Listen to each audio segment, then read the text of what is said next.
Why do you believe what you believe?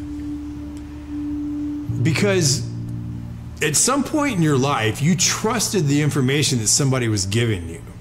And that someone you trusted told you that a car was a car, a tree was a tree, a bird was a bird, the blue stuff above you is the sky. And that's the way that we began to determine what we believe to be a fact. Most of the things that we believe to be a fact in our lives are told to us through our stories or the news that we hear. So my question would be, if they were deceiving you with the stories they tell you, would you be able to recognize that? So we've all heard the term conspiracy theory. Personally, for me, I've never really had time to get into any of that because, frankly, I'm working all the time and I don't have the time to look into Bigfoot or aliens or flat Earth or 9/11 conspiracy or the JFK assassination. It's just, it's not anything that I really have any backstory on. But the one thing that I do have a lot of backstory on, the one thing I do know a lot about is Hollywood. When you think about the entertainment industry, what comes to mind? Movies, TV, music, right? Let's talk about this entertainment. I've been observing you. What if this entertainment was more than just entertainment? Now in complete control! When you're driving home from work, what are you listening to? When you come home after a long day and turn on the TV, what do you see? The U.S. are bracing. Saying that they're one. Think about all the content you've seen throughout your whole life. A lot of it has actually made us who we are today. So you don't know what's really going on. Have you ever stopped for just a second, though, and questioned the content? Good morning, Vietnam! The only thing we consume more than content is air. But we actually think about the quality of the air we breathe. Maybe it's time to take a closer look at our content. And fear. Taxes will be Our government's always controlled our content. the fight for freedom. We've just never paid attention. Freedom of speech. Message received. The police occupy our community. To work with the CIA to destabilize foreign countries. This media that we're consuming at such a rapid rate, we need to slow down and think about what we're consuming. Bullshit going on. What if the people in charge didn't have our best interests in mind? Now we have to ask ourselves, who's influencing our content? Is the CIA involved in Hollywood? Yes.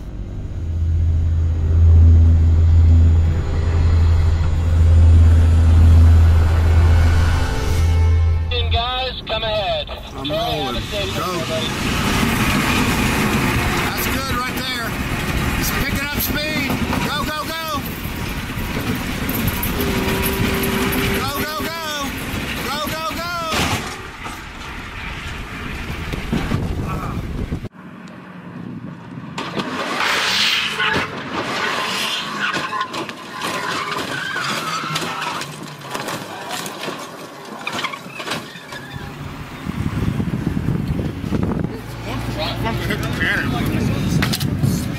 So for the past 28 years, I've probably had one of the coolest jobs in the world. I was a professional stunt performer. I've worked with some of the biggest stars. I've got to be Batman. I've got to be James Bond. I've won World Stunt Awards. I am in the Screen Actors Guild. I'm in the DGA. I'm in the WGA. And last year, I got into the Academy, the Oscars.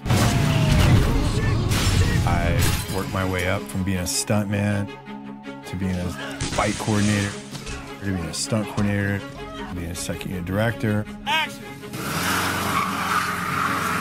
First big job I get, I'm on Batman Forever.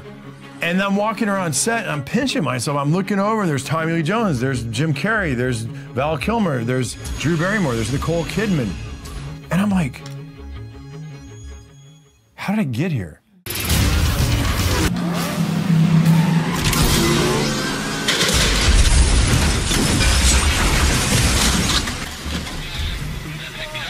I didn't really say I'm gonna go be a stuntman. I wanted to go make movies. But being a stuntman was the easiest way for me to get into the business.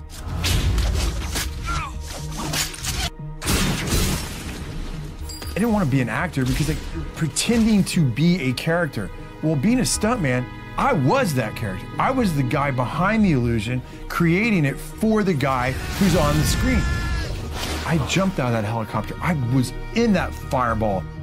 I did whatever was being asked of the job.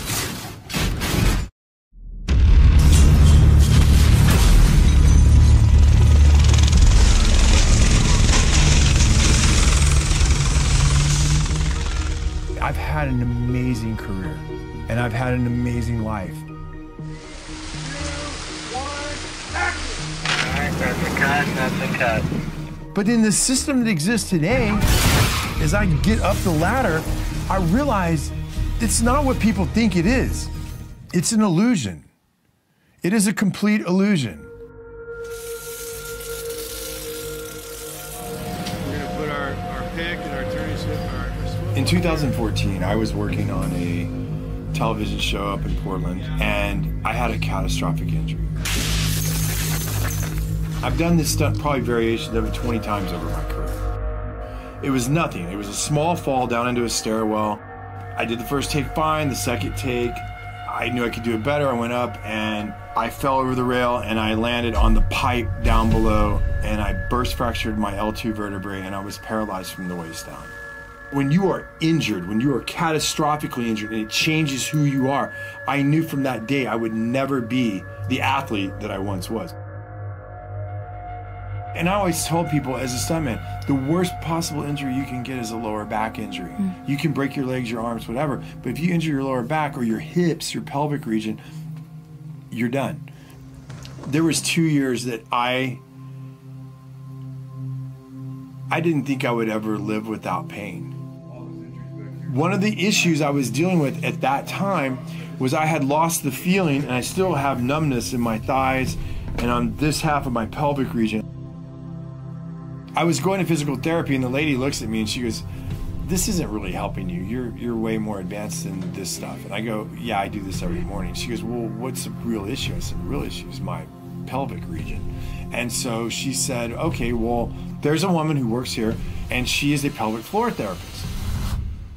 So how I met Mike, I met him, his spine was broken and he had partial paralyzation of his pelvic floor area. We help people when they have problems with the most important functions in your life, bowel, bladder, and sexual function. So one day we're in the middle of therapy and she stops me and she says, "Mike, I feel like you have really dark spirits over you. Can I pray for you?" And I was like, "Pray for me?" I'm like, "Yeah, sure, pray for me. I don't really believe in that stuff anymore, but yeah, go ahead, pray for me." So she prays for me.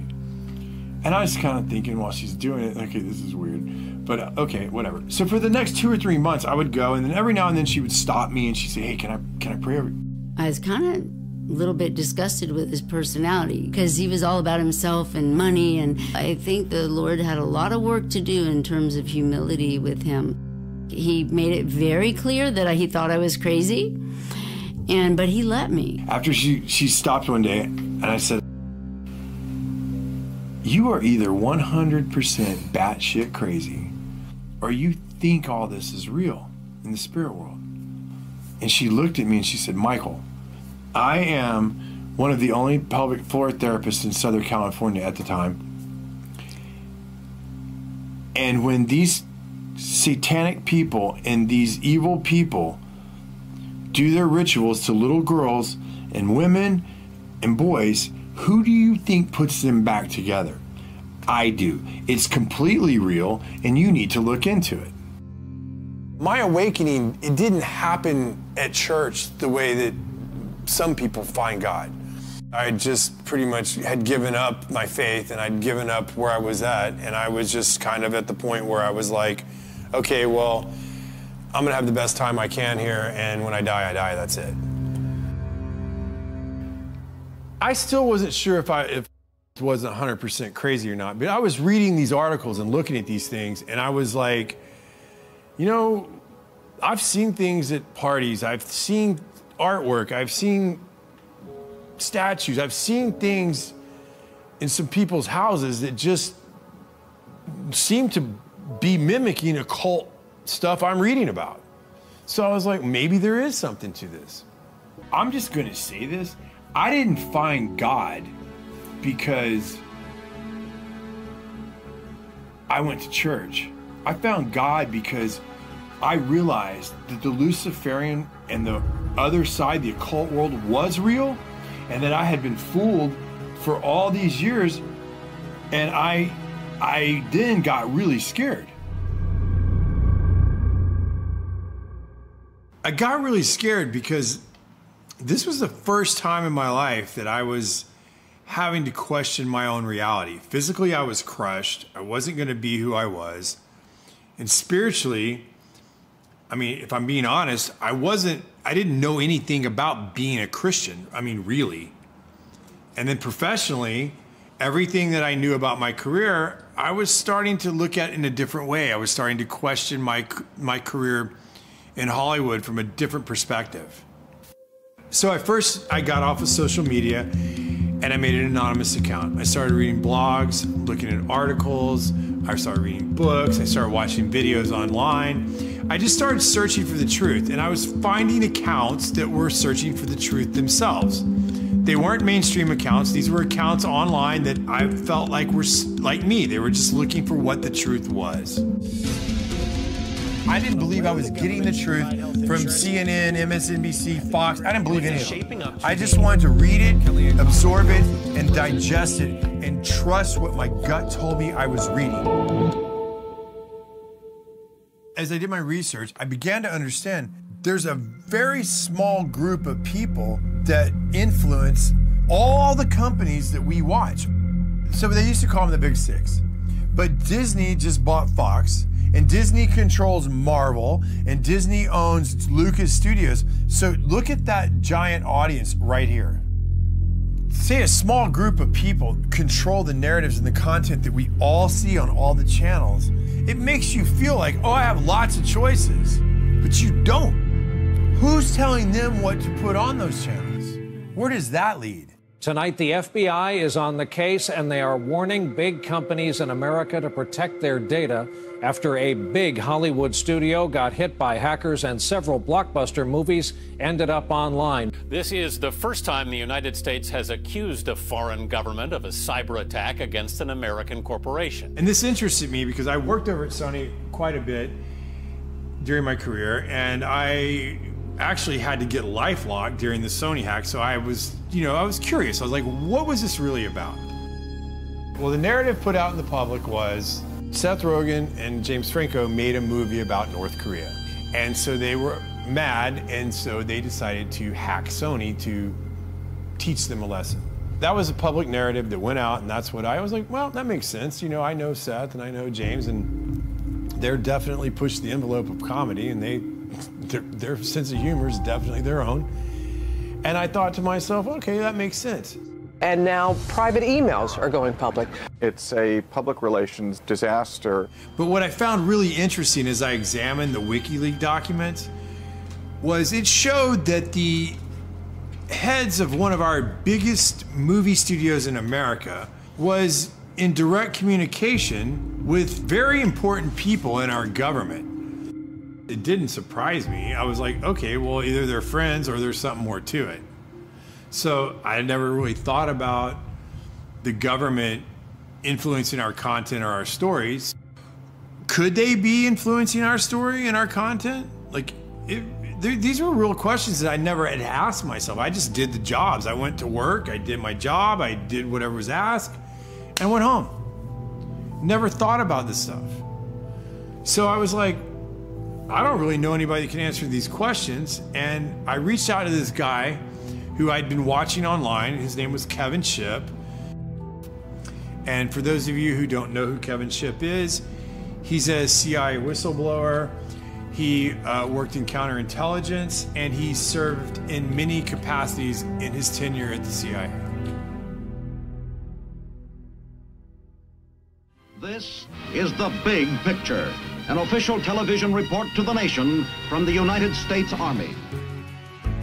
It was an OSS memo, the precursor to the CIA, where they were doing a study of the use of motion pictures in America as a means of psychological warfare. So it goes all the way back to pre-1947, when U.S. intelligence was using motion pictures to alter the thinking of Americans in the United States. The morale of our troops is high. The laughter, music, and general entertainment which comes out of a single small package like this one have helped to build that morale. The CIA is funneling information into Hollywood. Hollywood is putting out in the movies, and the population believes it.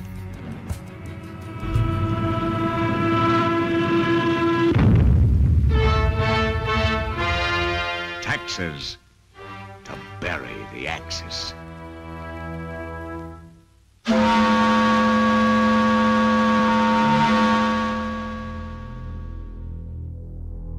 This document right here is a FOIA document. Anybody in America, anybody can request this. It's Freedom of Information Act.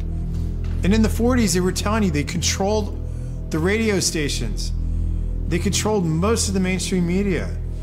They're telling you right here that motion pictures are used as psychological warfare. Why would they stop doing it? At no time has the CIA engaged in any political activity or any intelligence activity that was not approved at the highest level. Alan Dulles groomed and recruited Ian Fleming, and Dulles and the CIA actually helped Fleming write his books and paint the CIA in a favorable light. And they also, Dulles helped produce Thunderball to make the CIA and agents look like honorable, you know, cool people. The CIA actually helped him write the books and write the script for that movie. And then the president of MPAA was actually providing intelligence to the CIA as an operative in that position in Hollywood. Mr. Fleming, in your books there's a great amount of detail. Is this detail based on personal experience? Do you make it up? Where does it come from? Well, I can say it's 90% from personal experience, really. Of course, if I started sticking too close to the espionage, true espionage work of today, I should be in trouble with the Official Secrets Act in England, even supposing I had access to information.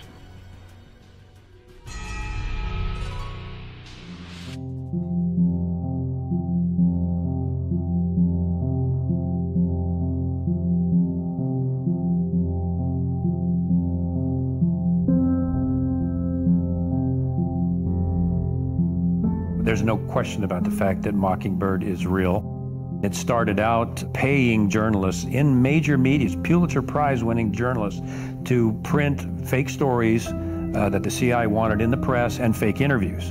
And this was revealed in the Church Committee.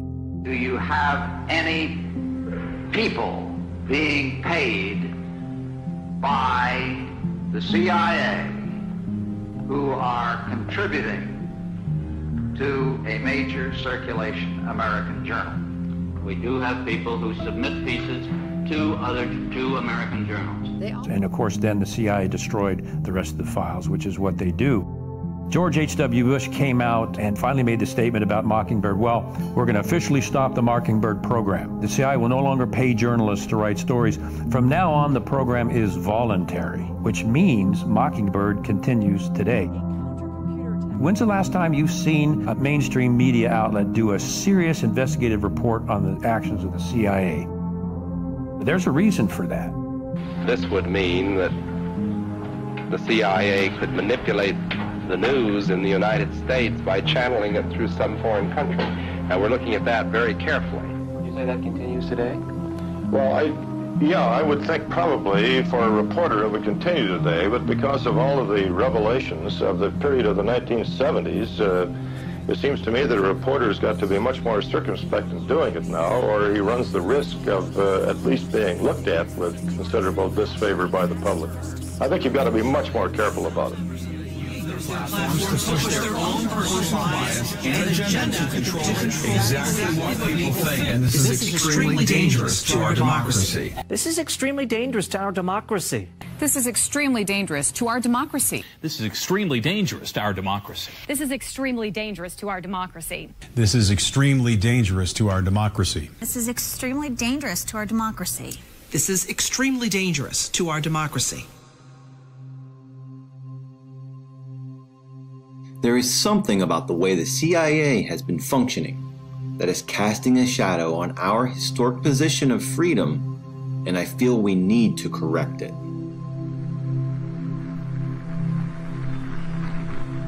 Senator Moynihan proposed a bill to dismantle the CIA. Thank you, Mr. President. Introduced it twice. The second time was 1995. Ironically, 1 year later in 1996, the CIA established the Entertainment Liaison Office, which was specifically penetrated into Hollywood, and Chase Brandon was actually co-wrote scripts. For example, The Recruit. We're looking for high horsepower, high energy, very competitive people who are driven by patriotism and a sense of wanting to serve a greater cause. I am recruiting you. Would I have to kill anyone? Would you like to? So the CIA was and is in Hollywood, was and is contributing to Hollywood productions and that manipulation. The Recruit. Nothing is what it seems. As I started to wake up, I never actually considered that the CIA had an office in Hollywood. And I'm like, well, I see this, I see that.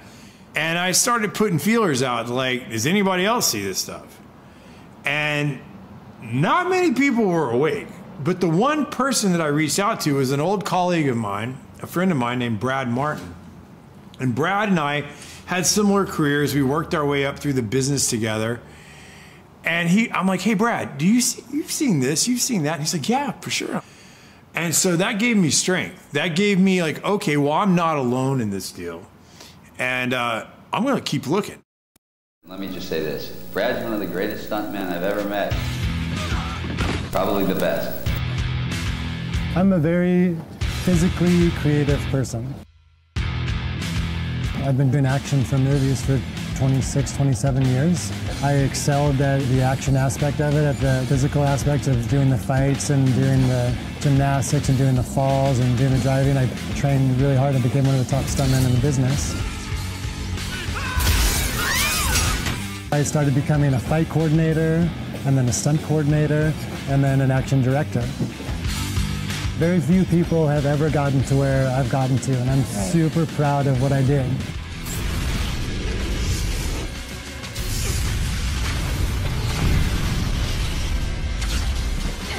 I mean, I had a very idealistic view of the movie business, and I've been disillusioned a few times.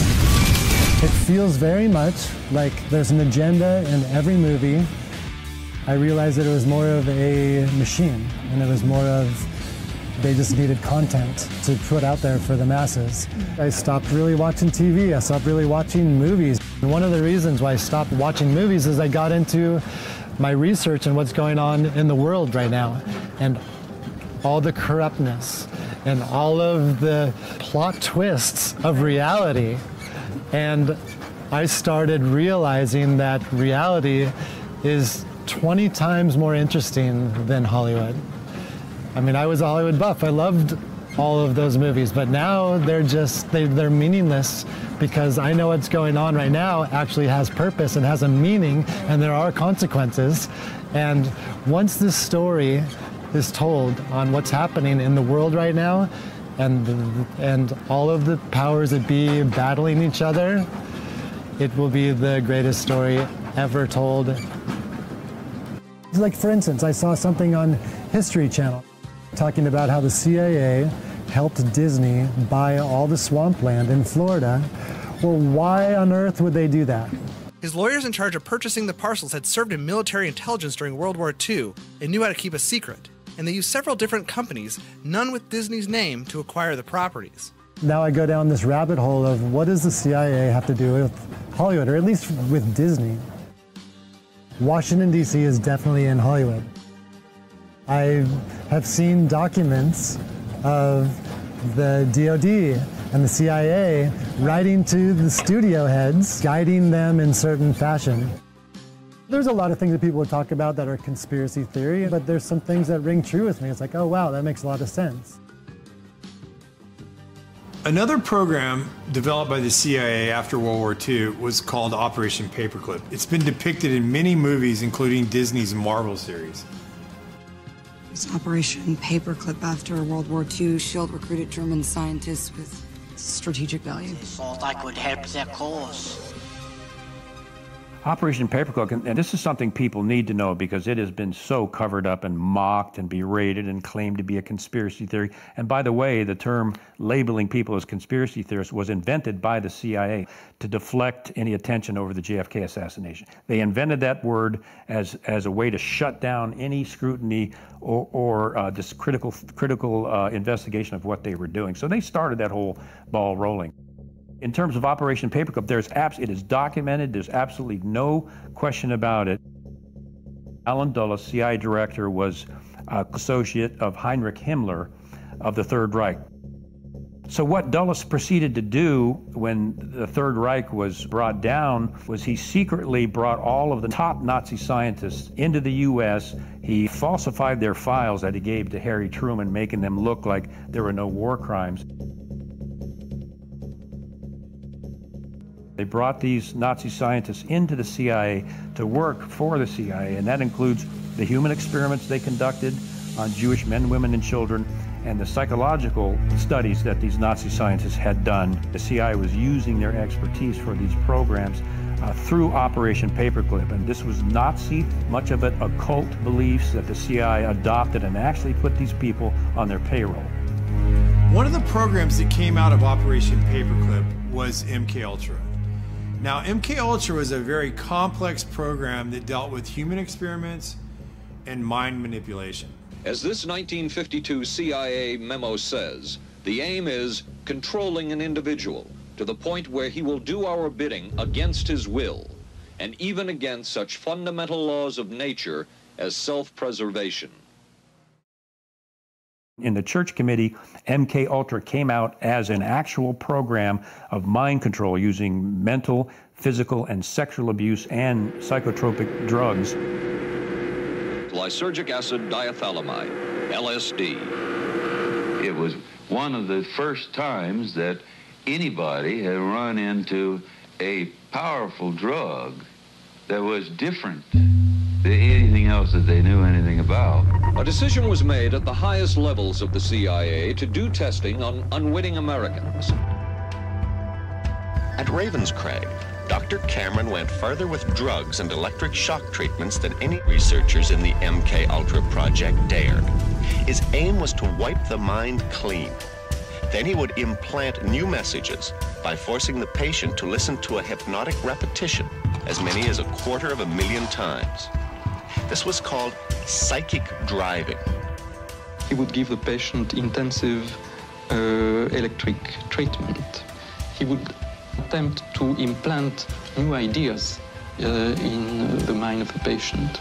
Now, to a layman, it would appear that Dr. Cameron was trying to take the slate and wipe it clean, the slate being the mind. In other words, brainwashing. Exactly, that's a very good comparison. Brainwashing. Yes, if you like. No. Oh, good heavens. You're doing fine, just try to describe it. Oh, you don't know, you want to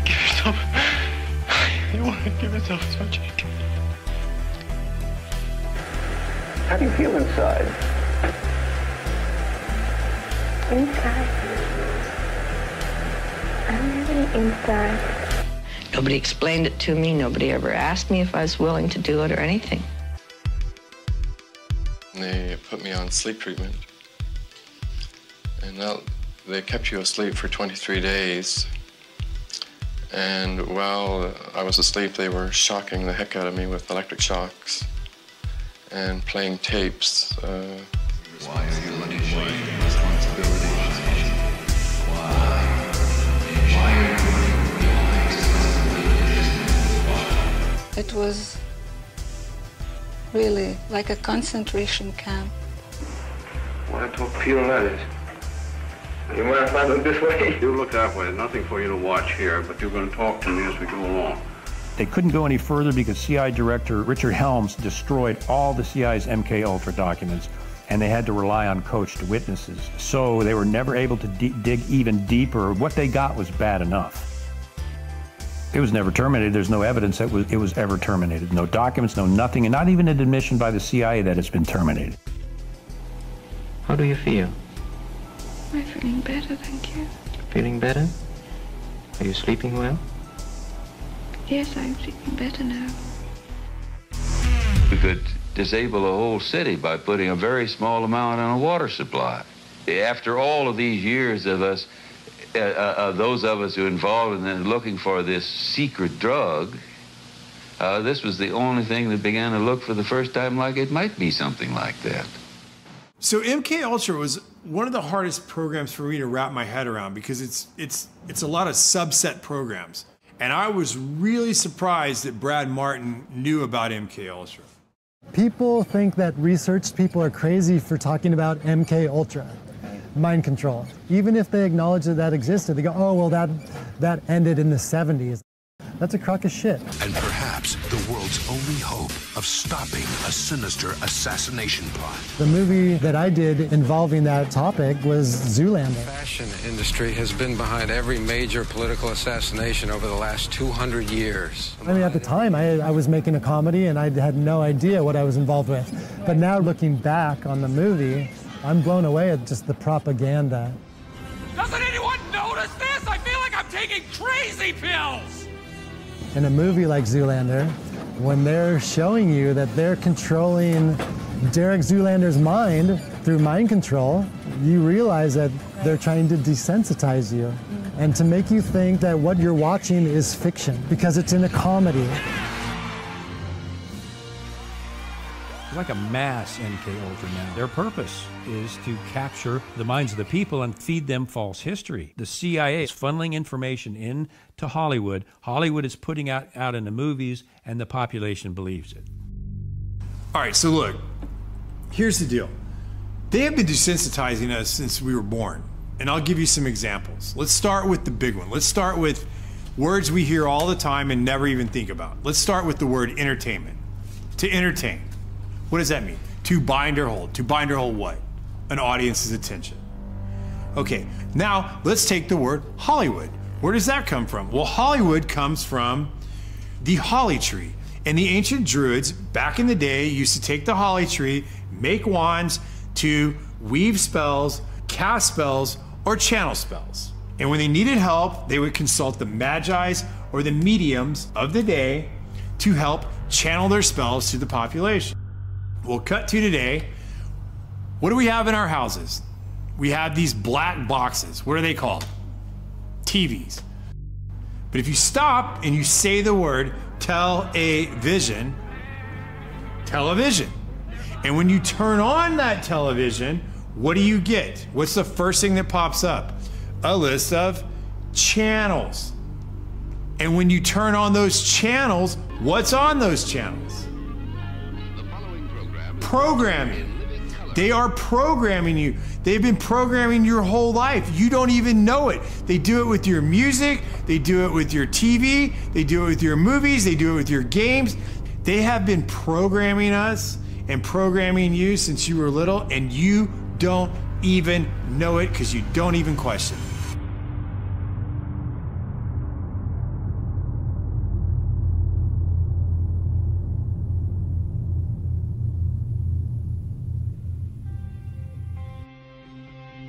Starting in 1900, we entered a previously unimaginable time of modern technology. Advances that allowed the rulers of this world to construct and direct our stories in ways we previously never imagined. As a result, new techniques to control the population were realized. These are the people from the companies that we have trusted to deliver us our news and tell our stories. This has always been about controlling what we as the population think and hear. They help create our culture and influence our society. We as citizens only trust them because as a society, we think that the gatekeepers have our best interest in mind. The dangerous, edges here are that he's trying to undermine the media, trying to make up his own facts, and it could be that while unemployment and the economy worsens, he could have undermined the messaging so much that he can actually control exactly what people think, and that is our job. That is our job. That is our job. Our job. As I was researching, I found that most of the early communication companies were developed for shipping or aviation. And a lot of the men that started these companies were commissioned by the military during World War I and World War II.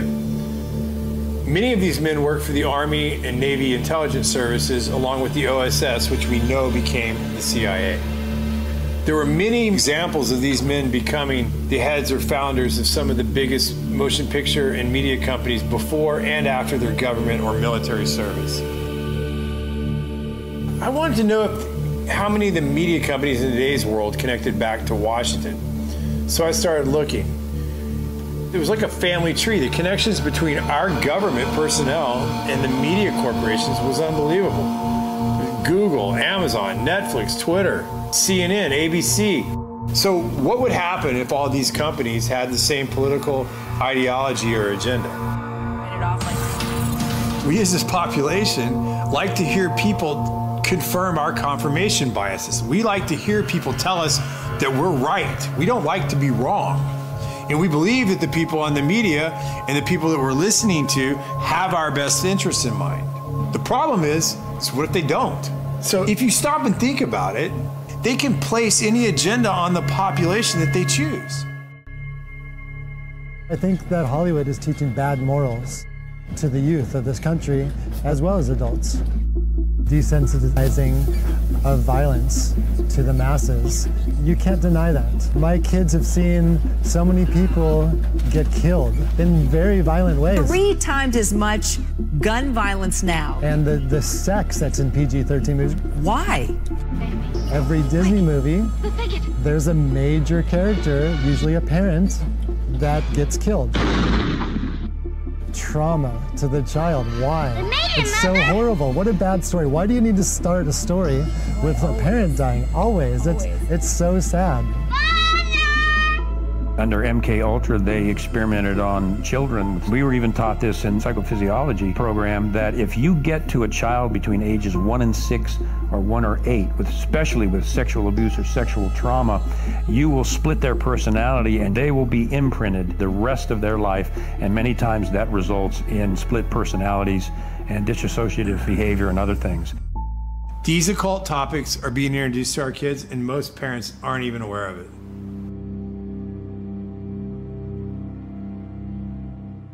So the biggest surge with this occult type material took place in the late 60s and the early 70s with movies like The Exorcist, Amityville Horror, The Texas Chainsaw Massacre, Halloween, and Roman Polanski's Rosemary's Baby.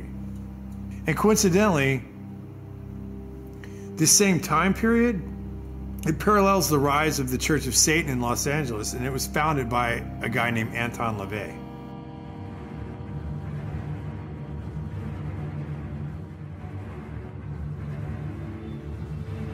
So it is done. When I was a police officer, we had cases of satanic cults right in Arlington, Virginia. Those have been around for decades. They're in the high schools, they're in the colleges, they're in the government, and they're in Hollywood. I got to meet people like Sammy Davis and that kind of shit. Sammy told me he worshiped the devil. Sammy was like, you know, Satan is as powerful as God. And I was like, what the fuck are you talking about? He says, why do you think there's so much anger in the world and killing and murder and Satan? And he saw my reaction to it, then he kind of lightened up on it. And he was like, the Dantana is dark, and it's the candles on the table and Sammy's face over the candle. You know, Satan is as powerful as God.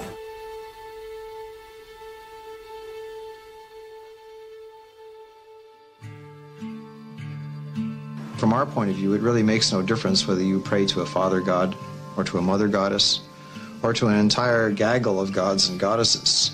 Michael Aquino was a high-level officer in the National Security Agency. He was and is, you'll see him today, a practicing Satanist. He created the Satanic Temple of Set, which he still runs. He was a high-level NSA officer. He's a member of the association. I used to be in the Association of Former Intelligence Officers, AFIO. He's a member of that. He's plugged in big time to the intelligence community, and he wrote a paper called Mind War. And Mind War was about psychological operations against populations, including the domestic population, using Satanist techniques and tools. Aquino was first involved in MK-Ultra operations during the Vietnam War as part of the Phoenix program. No, first I've been involved in intelligence and psychological operations for about 40 years in all levels of it and across the intelligence community. You are a lieutenant colonel in the United States Army. Correct. Now, and how does the Army feel about you being head of the Temple of Set? The Army has known about my religion for the entire span of my Army career, which began in 1968. The Army has paid very little attention to it, the same as it would to anybody who was, say, a follower of Hinduism or of Buddhism or any other slightly unusual religion today. He was occupied a position at the Presidio, which was a training facility for the U.S. government, and it was uncovered that he was running a pedophile ring. I think 50 kids came out and fingered him as the guy that had done sexual acts on them as children. It went to trial. He walked from the trial successfully because he had a good attorney, despite the fact that there were multiple witnesses that said Aquino, through satanic rituals, had abused them as children. There's no question that he's a practicing Satanist. Just watch any one of his interviews. On this altar is one of a number of daggers, which we may use in our rituals. This one happened to belong to the commanding general of the most elite unit of Germany's infamous SS, which was concerned with black magic and occultism research in general. Anything that it could find that had to do with the origins of the human race, destiny of humanity.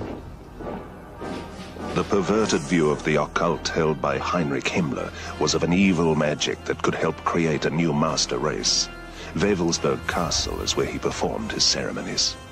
I have been to the Wewelsburg, which still preserves Heinrich Himmler's ritual chambers to this day, and have conducted a black magical ritual in the so-called Hall of the Dead beneath the Wewelsburg. This particular dagger is inscribed to our comrade in the Leibstandarte Theodor Wisch, Brigadeführer, a major general in the Waffen-SS. And on its blade, it bears the inscription, Mein Ehre heißt Treu, or my honor shall be known by my faithfulness. Aquino's thesis stated that enemy populations could be subdued by inflicting a state of psychological terror and feelings of imminent destruction. He discusses the use of psychotronic weapons and electromagnetic weapons that influence the mind. By extremely low frequency signals, piggybacked on broadcasts of radio, TV, or microwave communications in order to influence and manipulate the thoughts and feelings of the target population. These ongoing MK-Ultra operations are functioning as a counterinsurgency and infiltration operation aimed at destabilizing the United States and other industrialized nations. I give the CIA a total credit for sponsoring and initiating the entire consciousness movement, counterculture events of the 1960s. History will judge the role of the CIA and other intelligence agencies in unwittingly contributing to the counterculture of the 60s through their intense interest in LSD and other hallucinogenics. But for the moment at least, the argument can be made that the CIA helped usher in the age of Aquarius.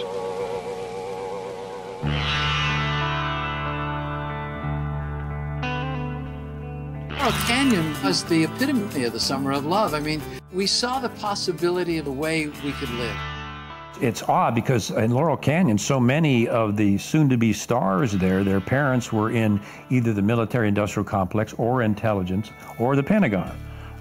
In Frank Zappa's case, his dad was working at Edgewood Arsenal, where they were doing biochem studies, psychotropic, and exposing U.S. troops to VX nerve gas and other things. The family kept gas masks in their house. He grew up with that in case there was an accident. And Edgewood Arsenal was doing this very similar, related MK Ultra projects on U.S. troops. The Gulf of Tonkin is another prime example. The commander of the Gulf Fleet in the Gulf of Tonkin, his son was Jim Morrison. They claimed the USS Maddox was attacked by Vietnamese vessels. It was never attacked. As a matter of fact, they put ghost ships on the radar to make it look like they were Vietnamese ships. The Maddox was never attacked. It was an actual, literal false flag to enable the U.S. to declare war on Vietnam. So Jim Morrison's dad was involved in the false flag of the Gulf of Tonkin. After talking to Kevin, I started looking into Laurel Canyon. I drove down Laurel Canyon to Hollywood almost daily when I first moved out there, and I never knew that there was an old Air Force base called Lookout Mountain U.S. Air Force Base at the top of Laurel Canyon. And what's funny is, if you do the history of it, it's owned today by a guy named Jared Leto.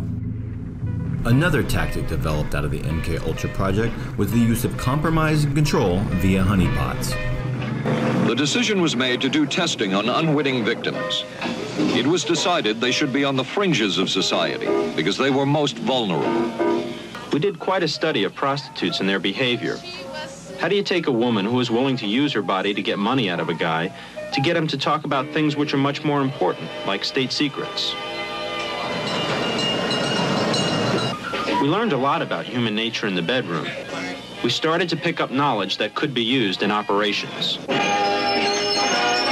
There would be victims in all of this. As one agency memo says, we have no answer to the moral question. That's one of the CIA's favorite tactic, are honeypots. And I work with CIA psychologists, and they're dirty. I always felt that every house should have its own secret panel. Mm-hmm. Oh, I see. You lift this up. Mm-hmm. This is a trap door. Opens up and looks into the cave, or what time is called the Wu Grotto. Oh, boy.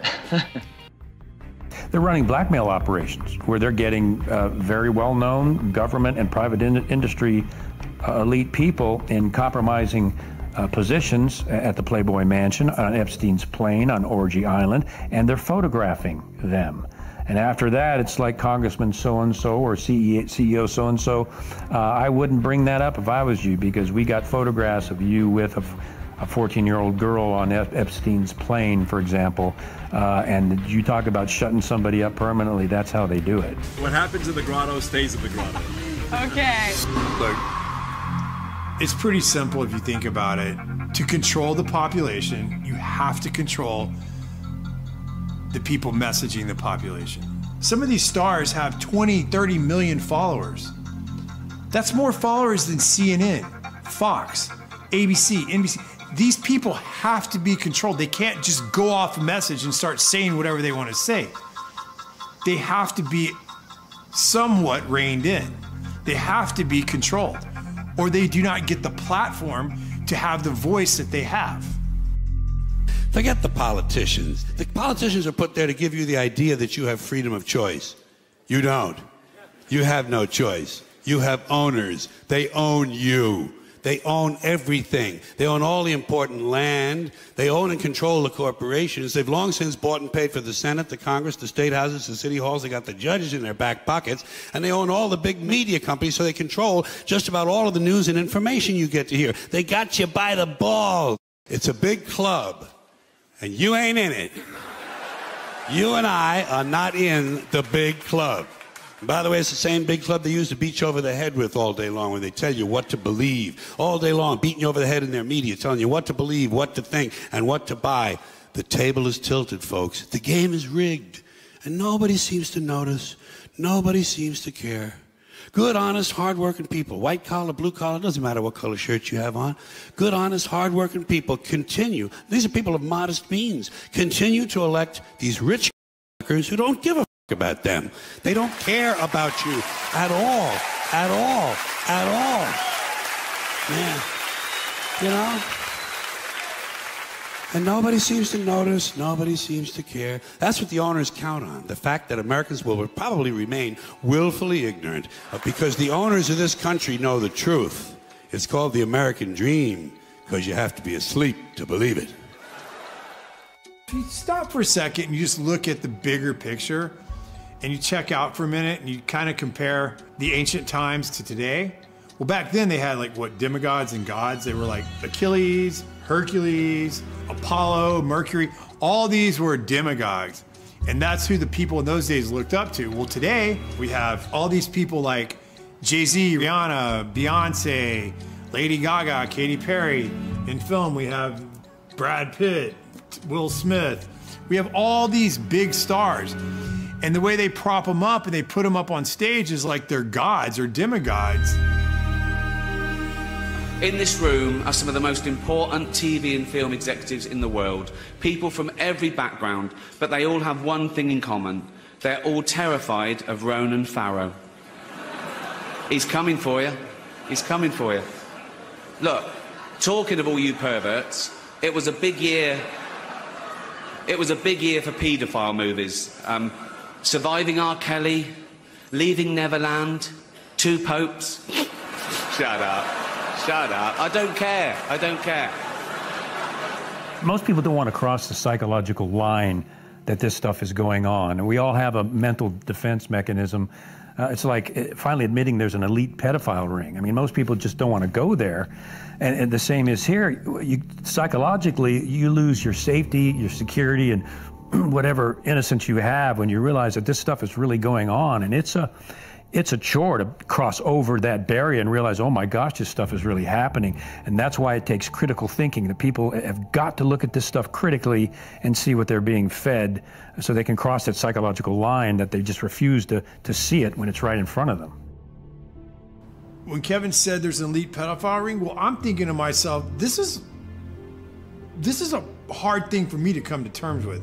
Now, it made me start thinking about conversations and things I'd heard, but I'd never saw it. It's not out in the open. And to me, I was like,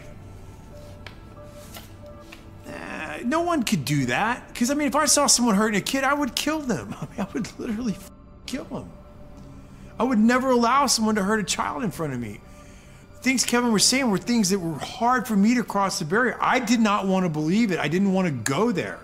But as I went down this journey, I forced myself to go consider, what if this is real?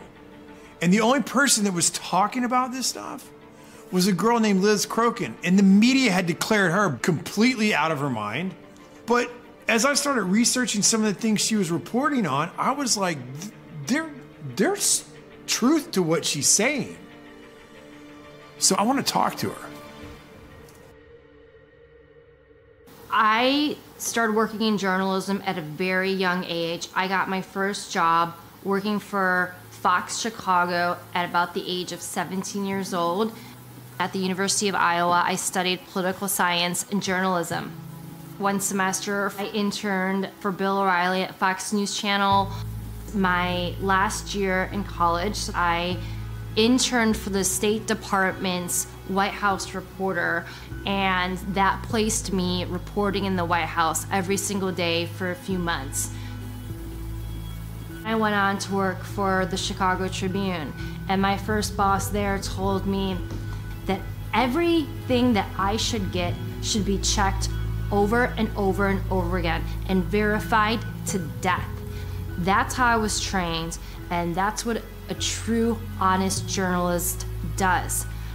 I started covering local politics and local hard news, and then eventually I got my own column for 7 years where I interviewed tons of celebrities and politicians and musicians, and worked at Us Weekly, and then at one point I worked at In Touch Weekly magazine. But then in 2015, I felt the need to get back into covering hard news, and in early 2016 I started working for Town Hall, and then eventually I started working for the New York Observer and broke a lot of election-related stories. I worked in media for over 2 decades, and I never had any issues. I was very well respected. I basically was embraced by the mainstream media until I started reporting on Pizzagate.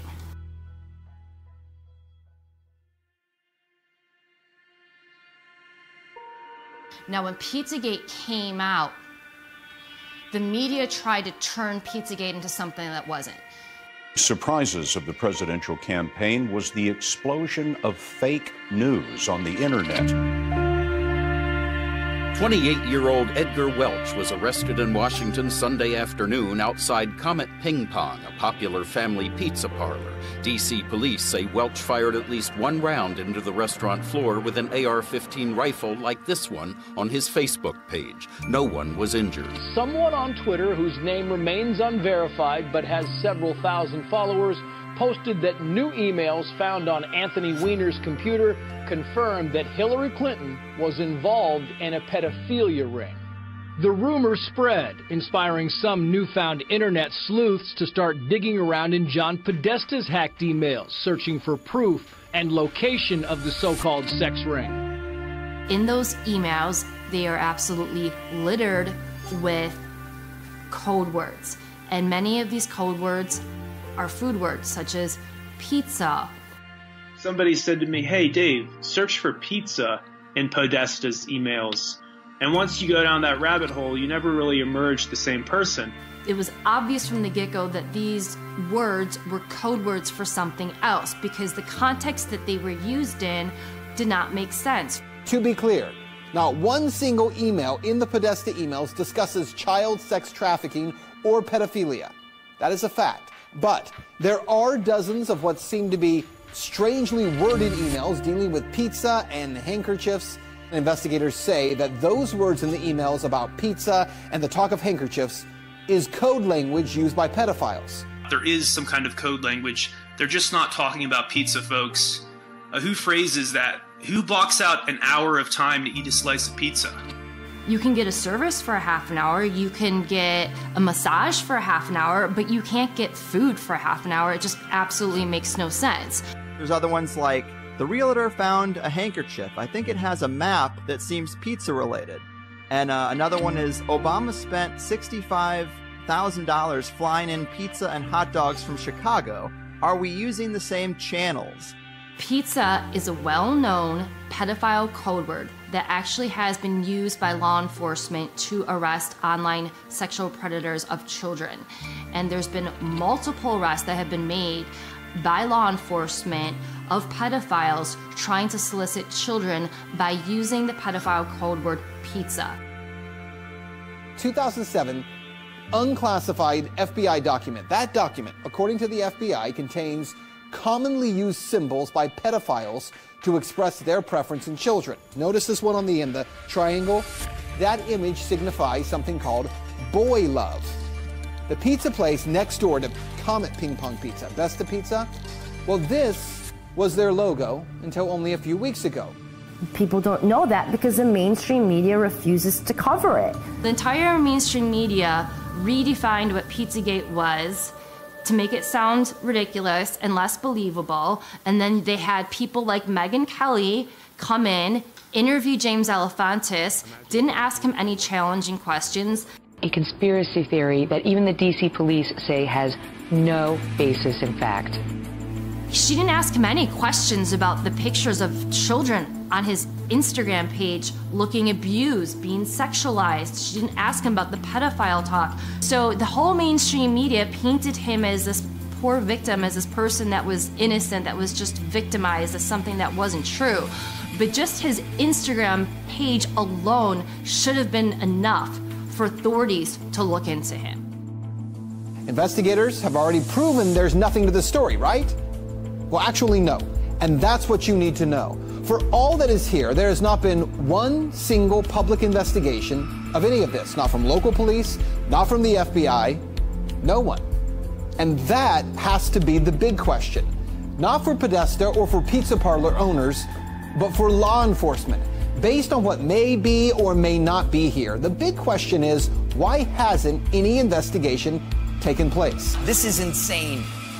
So many people in the mainstream media have said, Pizzagate is a conspiracy theory. Pizzagate has been debunked. It has not been debunked. If it's been debunked, explain the code words. No one to this day, including John Podesta himself, can explain the code words in his emails. Hey, John Podesta, can you please explain why you have children rented for entertainment for your adult hot tub parties? No one has ever explained why John Podesta has literal pedophile and cannibalism paintings all over his office and his home. Tony Podesta too. And then you look into the spirit cooking dinners, and you look into Marina Abramovic, who's the one that was conducting the spirit cooking dinners. Why are they going to spirit cooking dinners? Why are they sacrificing chickens to Moloch in their backyard? This isn't my words, this is their words. This is in their emails. I'd be willing to debate anyone who thinks that Pizzagate has been debunked. You asked me when how am I getting additional briefings? That was the first and last time I talked to you. So October 9th is the last time you have heard from the FBI at all? Yes. You have not got an update on the investigation to your personal email? That is correct. So not only did the mainstream media lie to you about Pizzagate, they actually told you that it was illegal to read John Podesta's emails on WikiLeaks. Chris Cuomo, with a straight face on CNN, looked into the cameras and said, it's illegal for you to read John Podesta's emails. Also interesting is, remember, it's illegal to possess these stolen documents. It's different for the media. So everything you learn about this, you're learning from us. That's how scared they are of those emails. And that's how explosive the content in those emails are. That they felt the need that they had to tell you you could not read those emails, and if you do, you might get arrested. Lie. It's different for the media. So everything you learn about this, you're learning from us. People that blow the whistle on elite pedophiles tend to have accidents, and a lot of those people have died mysteriously. NBC News has learned that disgraced financier Jeffrey Epstein is dead. Epstein took his own life while he was behind bars. There's absolutely no excuse for this. What happened here, to me, is mind-boggling. The guy was a high-risk prisoner, wasn't he? I mean, he's a guy that there are probably 50 very important people that have a motive to kill him. We don't even know who they are. It's true. But we know there are some people that are in a lot of trouble because of Epstein. They know who they are.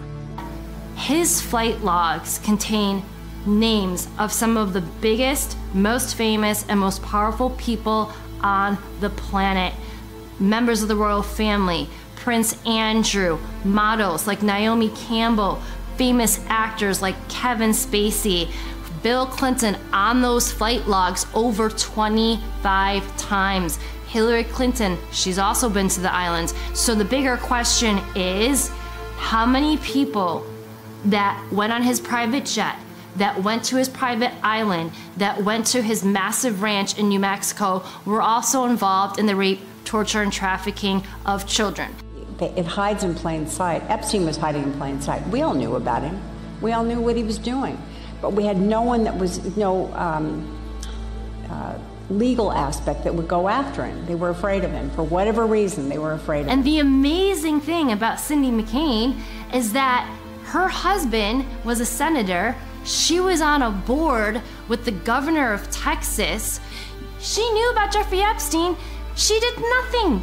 And her organization, the role of her organization is supposed to be to stop people like Jeffrey Epstein. They all knew.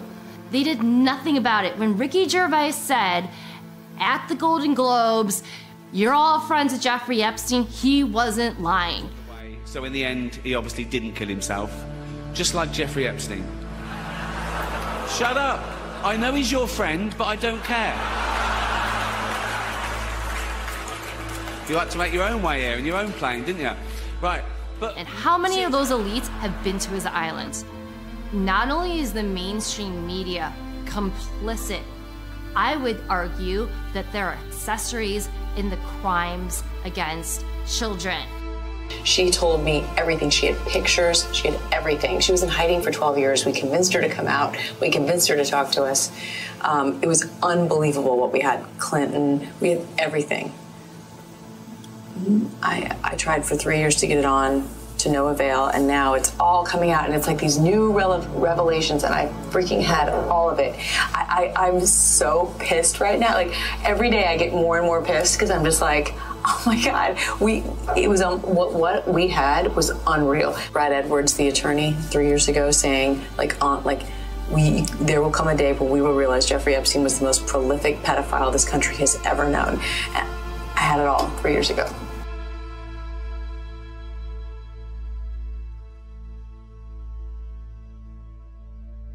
Then what happened in early 2018? Keith Raniere, who ran the NXIVM child sex trafficking cult, was arrested. Who else was arrested? Allison Mack. She's a famous celebrity who was on Smallville. She was also arrested for being a member of this cult that was involved in trafficking children. And not only trafficking children, they were running preschools down in Mexico. And NXIVM is another example of how these elite pedophile rings exist, because this was a massive organization. This was funded by really wealthy people, including the Seagram heiresses, Nancy Salzman and Claire Bronfman. So obviously they were using those preschools to traffic children. And the cult also engaged in human torture experiments on some of their members. And there actually was a civil lawsuit that was filed by 90 of their victims just the other day. So I imagine we are going to hear more about the human experiments, the torturing, the sexual abuse, and the child sex trafficking in this civil lawsuit. And a lot of the techniques that we see in this cult are very similar to the techniques that our government used in the MKUltra program. You guys are branding women with Keith's initials, and they were like, well, what's the bad thing exactly about that? Everyone in the outside world, aka the real world, is like, they're branding women? So I left, I went to the executive board, and I said, I want my photos back, I want my videos back, the branding session was filmed, I want all of that back, I want my collateral back. None of that happened. And it's the same fear, mind control, and you'll be destroyed if you get into the upper elites. And if you get to that point, if you start revealing anything, they have the same system to completely destroy you, destroy your career, blackmail you like Epstein, catch you, film you in compromising positions. And this goes both within Hollywood and celebrities and some of the elite, and it also goes on in Congress and the Senate. And if they even insinuate that they're going to reveal some of these things, they're done. A lot of people here tonight felt like they lost. You know why? Because y'all been lied to. Google lied to you. Google. Facebook lied to you. Radio lied to you. The powerful people that be, whether it's the music industry or the movie industry, you are only allowed a certain level of success if you are willing to join their club, if you're willing to be part of their secret society, or if you're compromised. They will not let someone obtain a lot of fame and power if they can't control you. A classic example, at least for me, is Katy Perry. Katy Perry was a gospel singer, very talented, but she was going nowhere. And she got up to Hollywood, and basically they said, you want to be a success? You play by our rules. You step into the occult, and you start putting that in your videos. And now she's doing videos with her in hell, with satanic themes, and she's what? Highly successful. You see that over with Lady Gaga, who came out and actually said she was so tired of being handled and manipulated, she had to take a break. That this is this young, outrageous girl, wears strange clothes. She's into extremes. She's experimental. She have 43 million people on the Twitter following her, whatever she do, little monsters. And she came really very humble to my house and asked me if I can teach her. We made this workshop in the woods, and she was such a good student. She never cheated. She really went much farther than I asked her for. She is a limitless human being. As myself, a self-proclaimed pop performance artist, want to go home and slit my wrists, and I am nothing. I have achieved no sense of art. She is so boundless. Čuli za performance zbog Lady Gaga, odjednom su počeli da se interesuju za moj rad, tako da je prešla sam iz te, mislim, normalne kulture u mas kulturu, što je... Marina Abramovic, of course, is in the Podesta emails, and she's the one that conducts the spirit cooking dinners. She said that Marina did an exercise with her where she stripped her completely naked and left her in the middle of the woods to fend for herself and find her way back. Those are the kinds of things that people who are behind the MK Ultra programs do to children that they're mind controlling. We know Marina Abramovic is a Satanist. You Google Marina Abramovic's name in spirit cooking and you will find hundreds of pictures of Marina Abramovic's events where they will have, for example, a cake that looks like a human being and they'll depict human cannibalism. And they claim they're not engaging in cannibalism. And you will find A-list actors and famous politicians and other very famous and successful, powerful business people at her events. They literally have food that look like human beings on dinner tables. He's Italian and Greek, I mean, you know. And a very good cook. And a very good cook. And I'm sure there's something very nefarious about that risotto recipe. So... After I started researching the cult, I learned that Satanists believe that they have to reveal who they are in some way, shape, or form. So that is why we see a lot of these occult members in Hollywood constantly flaunting symbolism. We see the pyramid, the Illuminati pyramid a lot. We see the evil one eye constantly. It's always on the cover of magazines. We see these are supposed to be the 666 devil symbols. We constantly see those symbols.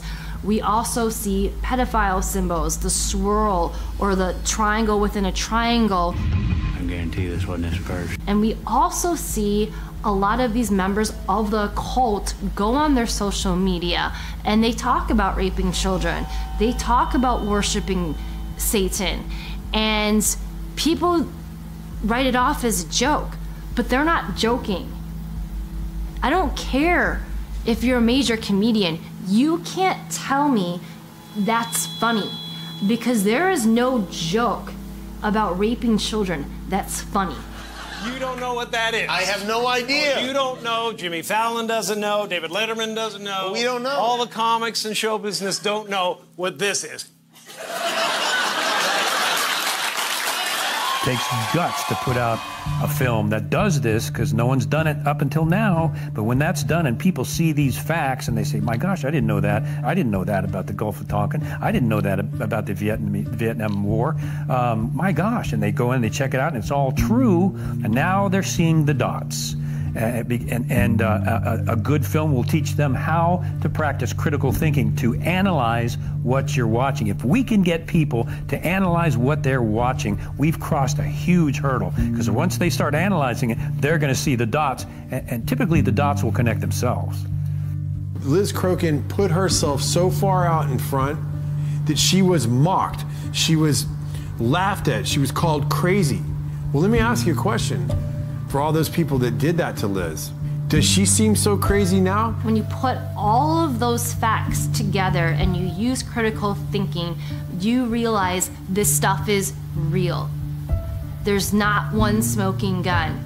There's many small smoking guns that you have to piece together, and you have to use critical thinking to understand this stuff is real. So again, the bigger question is, now that Jeffrey Epstein's been exposed and he's allegedly dead, how many of his friends that were frequent visitors on his sex trafficking island were also involved in the rape, torture, and trafficking of children? And that's what Pizzagate is.